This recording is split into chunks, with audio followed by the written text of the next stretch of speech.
Olá, eu sou Antônio Timóteo, repórter do Platô BR, e esse é mais um Platô Entrevista. Hoje nós recebemos o diretor-geral de Itaipu, Enio Verri. Diretor, obrigado pela atenção do senhor em vir aqui bater um papo com a gente para falar um pouquinho sobre Itaipu, sobre o setor de energia, sobre transição energética. É um prazer para a gente receber o senhor aqui. Sou eu quem agradeço o convite. É um prazer conversar com vocês. Bom, eu quero já começar com o senhor, para o senhor explicar para quem nos assiste o que é a Itaipu Binacional, o que é essa empresa que está lá no Paraná. Conta um pouquinho para a gente sobre a história dessa empresa. A Itaipu era uma revolução. Ela é uma revolução tecnológica. Você imagine, há 51 anos atrás, construir uma usina daquele tamanho. Uma usina hidrelétrica. A maior usina hidrelétrica do mundo à época. E uma época, Antônio, que não existia software, não existia computador, não tinha máquina científica. Era feito na régua T e nos cálculos à mão. É por isso até que ela é mais resistente do que as outras, porque na dúvida colocavam um pouco mais. E ela é gigante. Gigante, que ela chegou a representar 25% da produção de energia do Brasil. Um outro dado importante, que ela é uma revolução, é na visão da integração.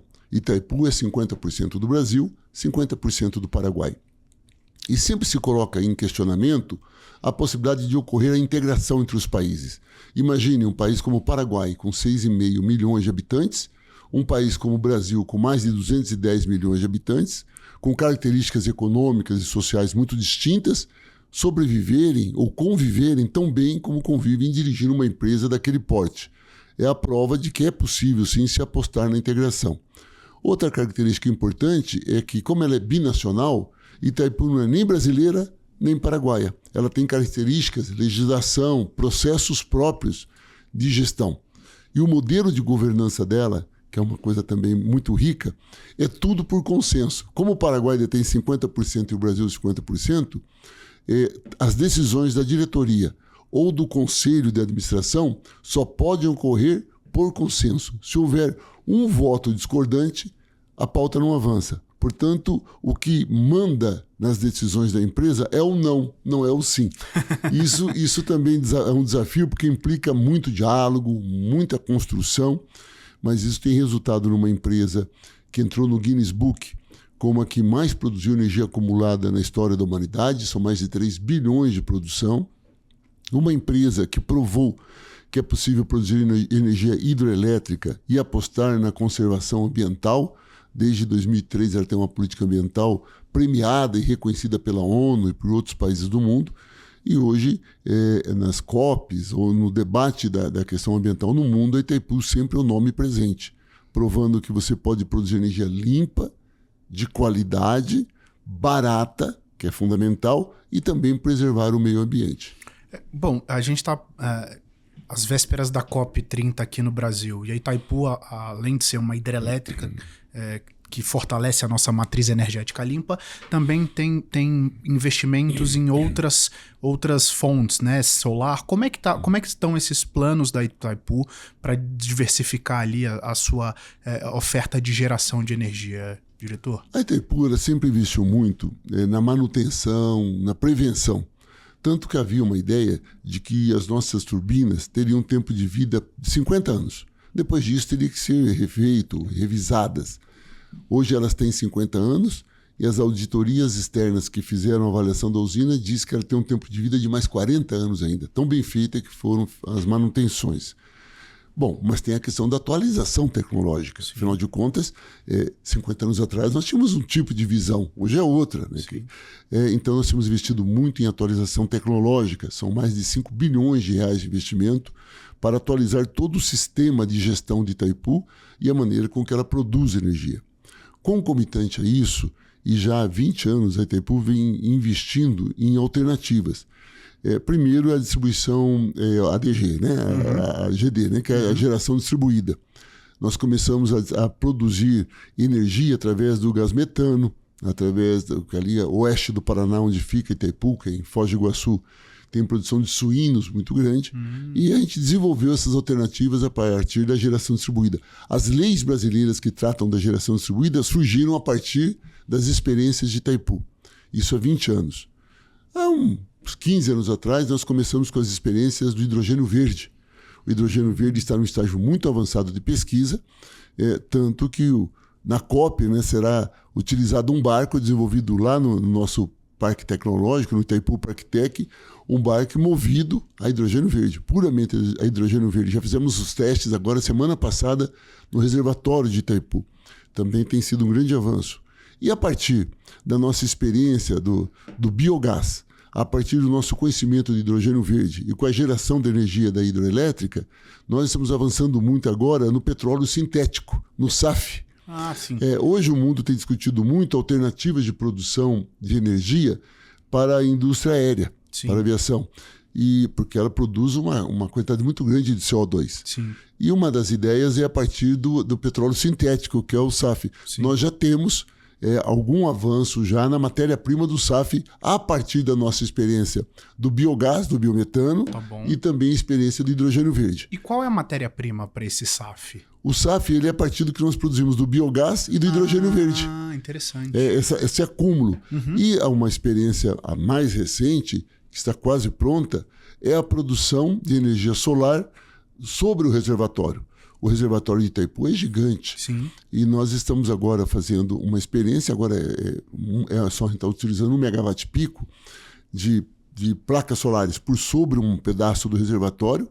E com isso, nós vamos utilizar a energia produzida, né, com essa energia para o consumo da usina, Sim. sobrando mais energia da usina para entregar à sociedade brasileira e paraguaia. Então veja que ao mesmo tempo que nós estamos cuidando da produção da hidroelétrica, nós estamos atentos ao olhar de futuro de que, primeiro, que o Brasil demanda cada dia mais energia. Sim. Segundo, que precisa de energia que seja limpa e que enfrente esse debate hoje da transição energética, que é uma pauta imposta pela natureza e ocasionada pela destruição da natureza pelo homem, não é? E, ao mesmo tempo, olhando o futuro para que a gente possa entregar à sociedade brasileira e paraguaia, que são nossos sócios, uma energia cada vez mais barata. Ótimo. Bom, mas a gente tem falado, a gente falou aqui e o mundo todo tem falado sobre transição energética, oferta de energia. Hoje o Brasil parte de um debate em que há excesso de energia ofertada. E aí mas a gente tem aí dois pontos que estão sendo muito debatidos. O preço da energia e a possibilidade de interrupções na oferta de energia, tamanha a oferta que nós temos, né? O que mostra uma certa contradição de acordo com as leis econômicas. Quando você tem excesso, o preço diminui. E aí, além desse ponto, a gente tem problemas de segurança energética no país. Tamanha hoje a oferta de energia renovável. O senhor explica para quem está nos assistindo um pouquinho o que está acontecendo. É um paradoxo. Sim. É um paradoxo, mas vamos começar isso do começo. Se você pegar há 10 anos atrás, 2015, e olhar como que era a produção de energia no Brasil, os dados mudaram muito, mas mudaram muito. Até, se me permite... Claro, por favor. A energia hidráulica, em 2010, ela representava 91% da produção de energia no Brasil. Sim. Hoje é só 60%. A térmica era 9%, hoje é 6%. A eólica era 0,4%, hoje é 7%. Nossa. E a solar, que era 0%, hoje é quase 10%. Então, o que aconteceu? A inovação tecnológica, ela proporcionou o aumento de oferta de energia limpa, barata, de qualidade, que é a fotovoltaica e a eólica. Sim. Só que ela tem uma característica, ela é intermitente. Isso. Ou seja, a fotovoltaica, ela produz se tem sol. Se não tem sol, ela não produz. A eólica, se não tem vento, a pá não gira, consequentemente você não tem aérea. Se não gira, você não tem a produção. A energia intermitente, ela ao mesmo tempo que ela beneficia a população pelo preço, pela qualidade, ela cria uma demanda de pico. É por isso que Itaipu, que entregava 25% da energia, ela representava 25% da energia para o Brasil, hoje ela representa 9% só. Aí você fala assim, nossa, Itaipu diminuiu. Não, ela mudou o seu papel estratégico. Hoje a Itaipu é a bateria do Brasil. Porque quando falta a energia intermitente, quem precisa, na hora, mexer lá no botão e muito rápido entregar energia firme é Itaipu. Então, esse é um primeiro conceito que é importante a gente definir. Depois das 4 da tarde, não tem energia solar. Sim. E quem garante energia na sua casa, por exemplo, que tem a placa? Sim. É Itaipu, que precisa fazer uma rampa. Ou seja, nós vamos produzindo das 6 da manhã até as 4 da tarde, fixo uma quantidade, hora da 4 da tarde, você tem que subir uma rampa gigantesca e aumentar em 100% a entrega de energia para a economia para manter a fábrica funcionando, a casa da população recebendo essa energia. Portanto, a energia firme ainda é hidrelétrica. A intermitente, a eólica e fotovoltaica, que representa muito hoje no Brasil, ela, ao mesmo tempo que você tem muita oferta, ela cria uma insegurança energética, porque você não sabe o horário que você vai ter ou não. Esse é um primeiro dado. Segundo dado, esse setor, por conta da atualização tecnológica, ficou barato esse tipo de produção intermitente. Sim. Ela era muito cara. Uma placa solar, há um ano atrás, ela custava o dobro do que custa hoje. Aumentou a oferta, o custo cai, Sim. consequentemente você tem um preço menor. Então a energia fotovoltaica hoje ela é barata. Consequentemente, a população compra mais, utiliza mais. Ao utilizar mais, ela aumenta a demanda por energia firme dos horários de pico, ocasionando um fato novo: excesso de energia ofertada na rede em alguns horários e falta de energia em outro. Quando você tem um excesso de energia ofertada nas redes, por exemplo, ao meio-dia, 2 horas da tarde, você cria um congestionamento. Pense a rede de transmissão como uma avenida. Se você coloca muito carro, você vai para congestionar. Você para, se tem poucos carros, flui. É isso que está acontecendo hoje. Isso que aconteceu essa noite, né? Que aconteceu à 00:30. Claro, foi muito rápido. Em 1 hora o sistema voltou. Nós temos um sistema integrado nacional que é muito bom. A ONS funciona muito bem. Então foi só 1 hora que atingiram 6 estados da União. Mas é isso. Na verdade, são picos por conta do excesso de oferta.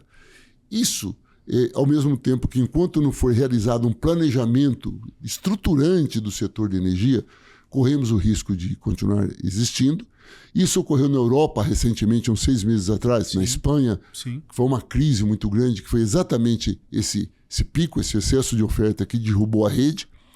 E, ao mesmo tempo, esse tipo de situação que vivemos hoje, com excesso de oferta da energia intermitente. Ele baixa o preço, mas ele cria também uma injustiça financeira. Onde está isso? Vamos pensar o seguinte, como temos no Brasil. Temos o mercado livre de energia. Sim. Quem compra? A indústria. Sim. Porque vai na lei da oferta e procura, compra para 20 anos, 10 anos, o preço vai lá embaixo. Então, os grandes consumidores vão para o mercado livre. A classe média, esse pessoal que ganha um pouco mais aí, compra placa solar. Isso. E a placa solar reduz muito o custo. Só que tanto no mercado livre como através da placa solar, a distribuição é feita nos fios elétricos que a distribuidora do seu estado, do meu estado, utiliza. E uma parcela da população que não vai ao mercado livre, que não tem dinheiro para comprar a placa, essa parcela da população compra a energia da distribuidora do estado. Isso. No meu caso do Paraná, compra da Copel. Isso. Mas o custo da Copel é o mesmo. E se cada dia tem menos pessoas utilizando a energia da Copel e o custo fixo dela é o mesmo, cada dia vai ficar mais caro. Então nós temos uma contradição. Nós temos energia limpa, barata, temos excesso de oferta, mas os mais pobres pagam mais caro pela energia. Então esse sistema ele é pauta agora de uma medida provisória que está sendo debatido na Câmara e no Senado, que é ver como tributa alguma tributação que seja paga por quem utiliza a geração distribuída.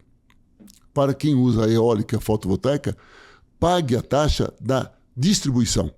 Porque a Itaipu, ela é quem produz. Isso. A Eletrobras, ela tem os fios, ela transmite. E chega na sua casa, depende do seu estado, a distribuidora do seu estado que faz essa conta. Bom, a distribuidora, se ela recebe também de quem usa placa solar, nem que seja um pouco, diminui a conta daqueles que não têm acesso a recursos para comprar a placa solar. É isso que estamos vivendo hoje. Então nós estamos vivendo, eu normalmente quando eu vou falar de Itaipu, eu sempre digo que em 2023, quando nós assumimos, nós reduzimos a tarifa em 26% e nós congelamos a tarifa de Itaipu de 2023 até dezembro de 2026. Ela não sobe. Quando eu acabo de falar isso, alguém olha para mim e fala, mas a minha conta sobe. Não. Sim. Eu sou a geradora. Eu não transmito nem distribuo. Então tem a conta lá na ponta que está levando muito em conta quem usa e né, quantas pessoas usam. Então é esse paradoxo, espero ter sido didático, com certeza, que faz esse caminho, que é um caminho longo, mas que precisa ser repactuado. E é isso que hoje o Ministério de Minas e Energia está levando para o Congresso Nacional, a pedido do presidente Lula, para a gente rever esse desenho e realocar melhor quem paga o quê e quanto. Queria que o senhor explicasse para quem nos assiste também o que é o bônus de Itaipu, que barateou a conta de luz em agosto, né? As pessoas comemoraram, só que em economia você tem deflação no mês, mas quando você volta a matar isso, o preço sobe, né? A gente vê ali matematicamente um aumento de preços. Queria que o senhor explicasse para quem nos assiste o que é isso e quando o brasileiro vai receber um novo bônus de Itaipu. É uma vez por ano, quando dá certo. Então, o que quer dizer isso? A ANEEL, ela faz os cálculos de quanto é que a população vai consumir de energia e esse valor é cobrado da população. Então você, quando recebe a sua conta de luz, você paga o que estava previsto. Ao chegar no final do ano, a ANEEL fecha a conta. Olha, o que estava previsto, você, Antônio, pagou, né, ou o conjunto do povo brasileiro pagaram a conta, pagaram, só que eles pagaram mais do que de fato utilizou-se. A previsão foi excedente, o consumo foi 10, nós cobramos 12 da população. Esses 2 têm que ser devolvidos à população. Então é chamado de bônus. Então no decorrer do ano seguinte, no caso desse ano, há uma previsão. Se esse ano a utilização de energia e o cálculo previsto pela ANEEL, se o cálculo previsto for maior, quando chegar janeiro, fevereiro, será feita a análise e aí no decorrer do ano devolve esse dinheiro à população, que chama então o bônus de Itaipu. Você devolve à população esse recurso excedente. Pode ocorrer o contrário. O erro, pode haver um equívoco na conta, a população utilizar mais do que o previsto e aí a conta subir. Sim. Então a conta pode subir, como os últimos anos têm ocorrido, pode também baixar. Só que você devolve tudo de uma única vez. Aí a população recebe. É claro que isso, o ministro Haddad fica muito feliz. Né? Ele liga e o presidente do Banco Central. O ministro Haddad fica contente e liga. Né? O Galípolo se contenta com... Ele é difícil de ficar contente. A taxa de juros prova que ele não fica contente fácil, mas o Haddad fica todo feliz. O problema é que a inflação leva em conta o mês anterior. Sim. Então, se o mês anterior deu -1, e esse mês deu 1, mais do que dobrou a inflação. Então, aí no mês seguinte sobe, porque é um fato, é um mês só que é ocorrido, então até tira da média isso. Mas é esse que é o bônus. O bônus é exatamente a devolução do dinheiro que é da população e foi ela quem pagou a mais. Ótimo. Bom, eu queria que o senhor contasse para a gente também um pouquinho os planos de Itaipu para a COP30, né? O evento, nós estamos aí a menos de um mês do início do evento, que começa no dia 6 ali com a cúpula de Estado, depois a gente tem vários dias de evento ali em Belém do Pará. O que a Itaipu pretende apresentar e qual vai ser a pauta apresentada para o mundo que vai estar com os olhos aqui para o Brasil, para as empresas brasileiras? O que a gente pode esperar de Itaipu? Para Itaipu, participar da COP faz parte do DNA dela. Né? Em 2005, foi feito uma nota reversal, um acordo Brasil e Paraguai, onde a missão de Itaipu foi ampliada. Até 2003, a Itaipu só produzia energia. A partir de 2005, com essa nota reversal, a Itaipu passou a ter como missão gerar energia, preservar o meio ambiente, até porque a água é nossa matéria-prima, não temos como pensar diferente, e contribuir para o desenvolvimento sustentável dos dois países, Brasil e Paraguai. A partir dali, a Itaipu começou a desenvolver políticas socioeconômicas que tornaram-se modelo no mundo. Ela é premiada pela ONU, é reconhecida por outros países.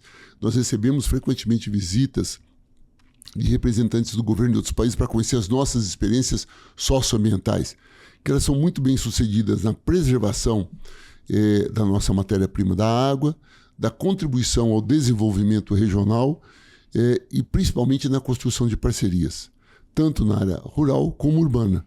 Então, a nossa participação na COP está muito baseada nisso, em levar toda essa tecnologia acumulada nesses anos, nesses últimos 20 anos, vamos dizer assim, para socializar isso com o resto do mundo. A nossa experiência com cooperativas de reciclável, né, com geração de emprego e renda, na agricultura familiar, no trabalho com comunidades indígenas, com quilombolas, também com parcerias com o agronegócio, que nós temos muitos. Então, com inovação tecnológica, nós temos um parque tecnológico bastante grande e com parcerias com multinacionais, com Petrobras, com ministérios. Então, é a soma da política socioambiental que nós vamos levar para lá. Então, a ideia não é ser a usina que vai ter propaganda. Claro, temos nosso stand bonito, grande, mas a ideia é usar o nosso stand, a nossa presença nos debates. Nós estamos até agora previstos em participar de pelo menos 13 pautas ali que nós praticamos e vamos socializar com outros países, dividir com outros países, e além dos debates, fazer as bilaterais, né? Trocando experiências com outros países, participando de reuniões para que a gente possa trocar muito. A verdade é que a prática socioambiental ela é muito parecida com a inovação tecnológica. Sim. Todo dia, se você tem uma novidade, e isso a gente trabalha muito em termos de troca. Então a COP é esse grande momento de troca, de socialização de ideias e de assumir novos compromissos. E multiplicação de conhecimento, né? Principalmente. Agora é claro que os compromissos assumidos, nós não podemos tratar a Itaipu como algo isolado do governo brasileiro, né? Nós somos parte do Estado brasileiro, somos nesse momento, né, dirigidos pelo presidente Lula e, consequentemente, a política ambiental adotada pelo governo será reproduzida na nossa margem Itaipu, como a política ambiental assumida pelo governo paraguaio através do presidente Santiago Penha também será assumido pela margem paraguaia. Nós chamamos de margem esquerda e margem direita por conta do rio, né? Então, sim, a margem direita é o Paraguai, a margem esquerda é o Brasil. Ótimo. Bom, passada a COP, eu queria entrar num tema interessante. Ano que vem é um ano de eleição. O senhor tem uma ampla carreira política, teve no Congresso Nacional, foi deputado federal.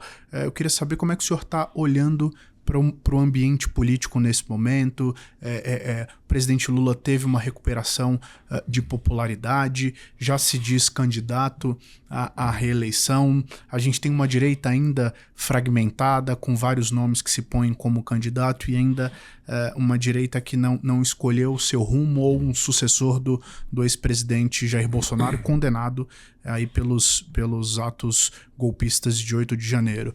O senhor acha que o presidente Lula está caminhando para uma reeleição tranquila? Como é que o senhor está vendo esse processo político em curso no país? Nunca é tranquilo a eleição do presidente Lula. Lembre-se que desde a primeira campanha, mas desde quando elegeu-se em 2003, sempre teve o segundo turno. Mesmo em momentos, por exemplo, quando ele disputou com o nosso vice-presidente Alckmin, o Alckmin no segundo turno fez menos votos do que o primeiro turno, mas mesmo assim teve o segundo turno. Então, eu não trabalho com a tranquilidade de que está ganha. Nenhuma eleição está ganha antecipadamente.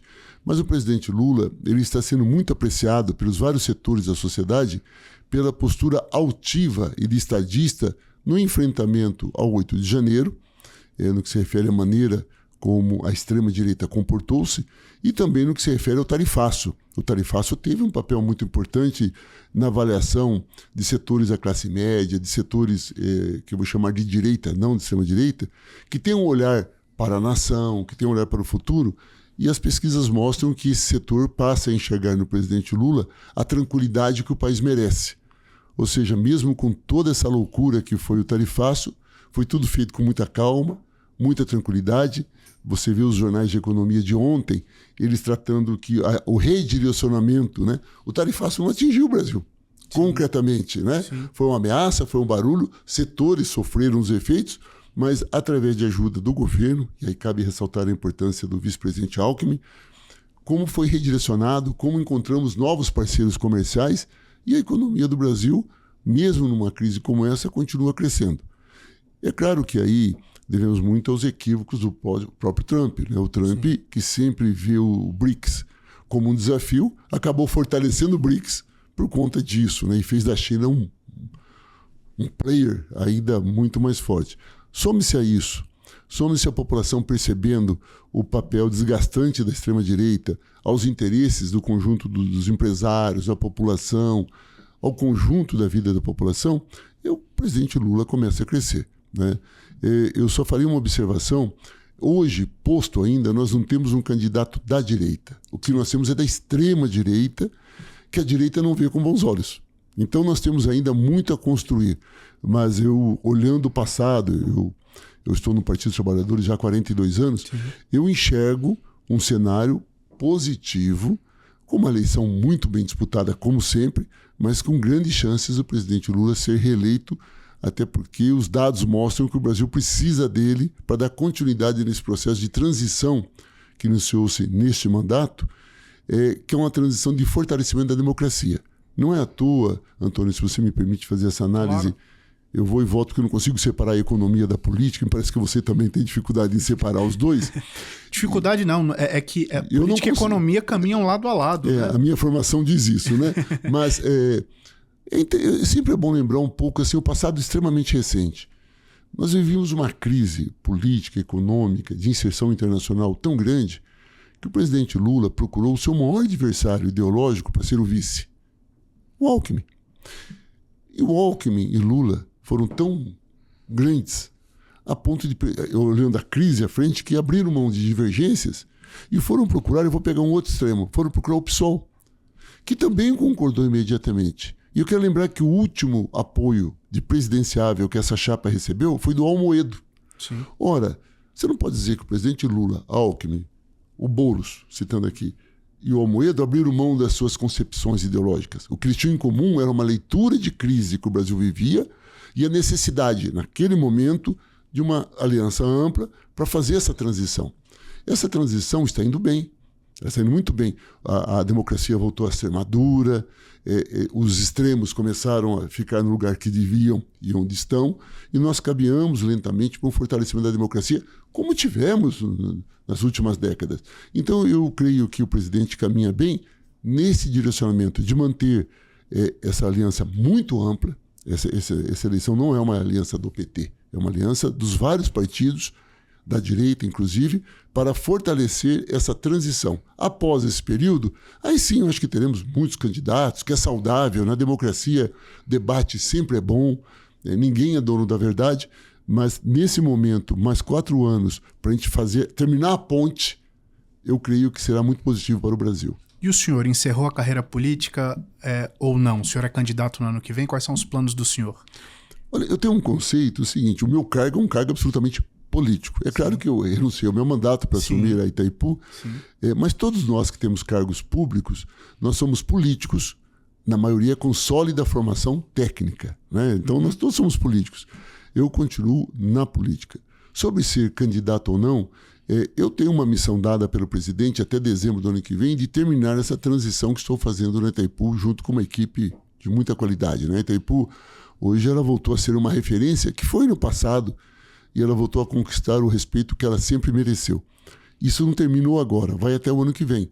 Então, eu pretendo terminar o meu mandato. Agora, isso vai depender muito de como vai ficar o tabuleiro nacional, né? Você nunca tem uma candidatura, no meu caso, que se tiver que ser, teria que ser candidato majoritário, isolado, né? O tabuleiro é montado e no tabuleiro as pedras, como fica o Nordeste, como fica o Sul, e é nesse tabuleiro que será feita a análise pelo Partido dos Trabalhadores, pelo presidente Lula, com certeza também pela ministra secretária de Relações Institucionais, que é quem discute a política hoje no nosso campo, né? Então agora eu estou aguardando e, na verdade, estou olhando. Meu foco tem que ser, não pode ser outro, terminar aquilo que nós assumimos no planejamento estratégico da empresa. Ótimo.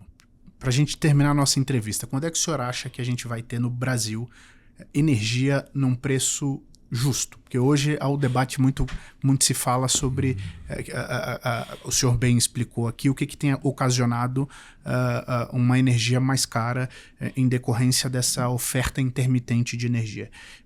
Como é que a gente pode, quando é que a gente pode vislumbrar um preço de energia justo no Brasil e como é que Itaipu está contribuindo para isso? Olha, é importante perceber primeiro que falta apenas, isso está caminhando bem por iniciativa do ministro Alexandre Silveira, e o Congresso está fazendo um bom debate muito maduro, a gente tributar quem tem que tributar e isentar quem tem que isentar. Isso está caminhando. Isso já vai ocasionar uma redução. A Itaipu tem contribuído muito com isso. Para você ter uma ideia, uma notícia agora nova, né, de hoje, o preço médio da energia determinado pela ANEEL é de R$ 342,70, o preço médio. Né? Isso aqui é do megawatt-hora. Uhum. A produção da Itaipu é de R$ 232. Ou seja, a Itaipu joga o preço para baixo, muito para baixo. Agora, é possível diminuir isso? É possível via tributação e a regulação da geração distribuída. E nós também, de Itaipu, temos condições de abaixar um pouco mais.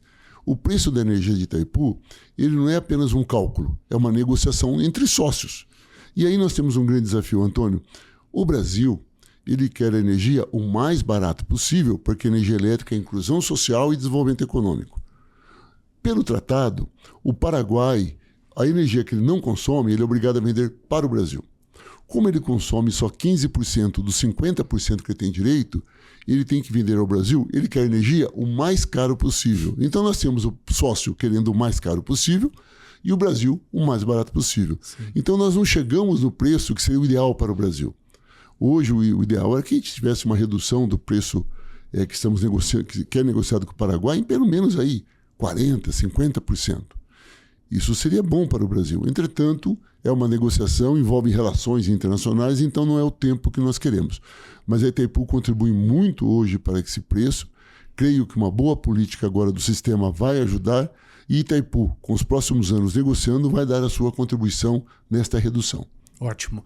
Nossa entrevista está chegando ao fim. Eu quero agradecer ao senhor pela atenção e por nos prestigiar aqui no Platô BR. Eu que agradeço a oportunidade, um ótimo nível de debate. Muito obrigado mesmo. Obrigado. E obrigado a você que nos acompanhou aqui até este momento. Continue lendo o Platô BR e nos siga nas redes sociais. Até a próxima.